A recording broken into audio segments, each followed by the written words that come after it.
नमस्ते, स्वागत है आपका आचरण न्यूज की विशेष पेशकश ब्रेकिंग ग्राउंड में। मैं निकेत दीक्षित और आज हम बात करेंगे एक ऐसे मुद्दे की जो न सिर्फ भारत की सुरक्षा और रणनीति से जुड़ा है बल्कि ये भी दिखाता है कि हमारा देश चुनौतियों का जवाब कैसे देता है। चीन और तिब्बत में ब्रह्मपुत्र नदी पर दुनिया का सबसे बड़ा बांध बन रहा है जिससे भारत और बांग्लादेश में चिंता की लहर है। लेकिन भारत चुप नहीं बैठा।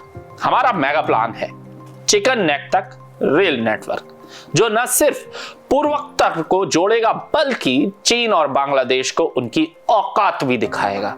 तो चलिए इस भव्य रणनीति को समझते हैं। चीन ने तिब्बत में यालेंगजांगपो यानी ब्रह्मपुत्र नदी पर 167.8 बिलियन डॉलर की लागत से दुनिया का सबसे बड़ा हाइड्रो पावर बांध का निर्माण शुरू किया है।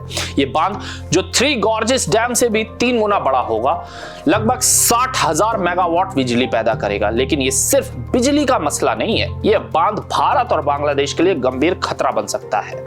ये नदी जो तिब्बत से निकलकर अरुणाचल प्रदेश के सियांग और आसाम में ब्रह्मपुत्र नदी है, फिर बांग्लादेश में जमुना के नाम से बहती है। लाखों लोगों की जीवन रेखा है। लेकिन चीन का यह कदम इस नदी के प्रवाह को नियंत्रित कर सकता है। क्या है असल चिंता, उस पर अब नजर डालते हैं। विशेषज्ञों का कहना है कि यह बांध भारत और बांग्लादेश में पानी की कमी या बाढ़ का कारण बन सकता है। अगर चीन अचानक पानी छोड़ता है तो अरुणाचल और असम में बाढ़ का खतरा बढ़ सकता है, और अगर पानी रोकता है तो सूखे की स्थिति बन सकती है। यह नदी न सिर्फ खेती और मछली पालन के लिए जरूरी है बल्कि बांग्लादेश की 65% पानी की जरूरत पूरी करती है। लेकिन क्या आप जानते हैं ब्रह्मपुत्र का 80% से ज्यादा पानी भारत में बनता है, खासकर पूर्वोत्तर के भारी बारिश और सहायक नदियों से। फिर भी चीन का ये दुस्साहस भारत की सुरक्षा और पर्यावरण के लिए चुनौती तो है। चीन की इस हरकत का जवाब देने के लिए भारत ने एक मास्टर प्लान तैयार किया है। हमारा लक्ष्य है 2030 तक पूर्वोत्तर के सभी 7 राज्यों को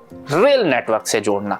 यह सिर्फ एक रेल परियोजना नहीं बल्कि राष्ट्रीय सुरक्षा को मजबूत करना है। इसका केंद्र है सिलीगुड़ी कॉरिडोर, जिसे चिकन नेक कहते हैं।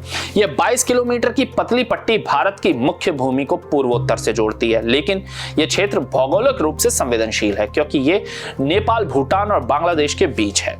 अगर इस कॉरिडोर में कोई रुकावट आती है तो पूर्वोत्तर भारत से कट सकता है। भारत का मेगा प्लान इस कमजोरी को ताकत में बदल रहा है। हमारा रेल नेटवर्क न सिर्फ पूर्वोत्तर को मजबूत करेगा बल्कि सैन्य और आर्थिक गतिविधियों को भी बढ़ाएगा। मिजोरम में बैराबी सेरांग रेल लाइन इसका शानदार उदाहरण है। 52 किलोमीटर लंबी इस परियोजना में 8,000 करोड़ रुपए का निवेश हुआ।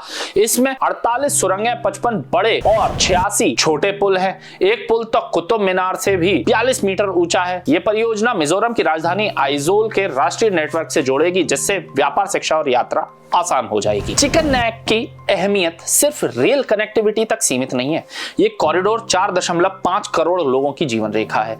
ये सेना के लिए सामान और रसद पहुंचाने का रास्ता है। लेकिन बांग्लादेश और चीन के बढ़ते रिश्ते और उनमें बढ़ती अस्थिरता इस कॉरिडोर को खतरे में डाल रही है। भारत का रेल नेटवर्क इस खतरे को कम करेगा। आसाम, त्रिपुरा, अरुणाचल प्रदेश और मिजोरम पहले ही रेल से जुड़ चुके हैं। मणिपुर, मेघालय और नागालैंड को जोड़ने का काम तेजी से चल रहा है। ये नेटवर्क न सिर्फ आर्थिक विकास को गति देगा बल्कि चीन की किसी भी हरकत का जवाब देने के लिए भारत को रणनीतिक बढ़त देगा। भारत भी ब्रह्मपुत्र पर अरुणाचल में सियांग अपर मल्टीपर्पज प्रोजेक्ट बना रहा है, जो 11,000 मेगावाट बिजली पैदा करेगा और बाढ़ नियंत्रण में मदद करेगा। लेकिन स्थानीय विरोध के बावजूद भारत अपनी रणनीति पर अड़िग है। ये परियोजना चीन के बांध से होने वाले नुकसान को कम करने में मदद करेगी। साथ ही भारत और चीन के बीच 2006 में बना एक्सपर्ट लेवल मैकेनिज्म नदियों को डेटा साझा करने में सहयोग करता है। लेकिन चीन की पारदर्शिता पर सवाल भी उठा देता है। यह है भारत का मेगा प्लान, जो न सिर्फ पूर्वोत्तर को जोड़ेगा बल्कि हमारी सीमाओं को भी अभेद्य बना देगा। चिकन नेक अब कमजोरी नहीं है बल्कि हमारी ताकत बनेगी। चीन का ब्रह्मपुत्र बांध भले ही चुनौती हो, लेकिन भारत का जवाब तैयार। हमें अपनी रणनीतिक और पर्यावरणीय चिंताओं को लेकर सजग रहना होगा। आचरण न्यूज की इस विशेष पेशकश ब्रेकिंग ग्राउंड से हम चाहते हैं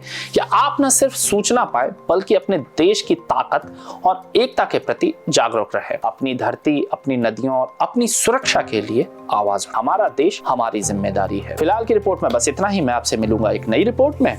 तब तक जुड़े रहे आचरण न्यूज के साथ। नमस्कार। देश दुनिया की सभी खबरें देखने के लिए जुड़े रहिए आचरण न्यूज से। आचरण न्यूज, हर कदम आपके साथ।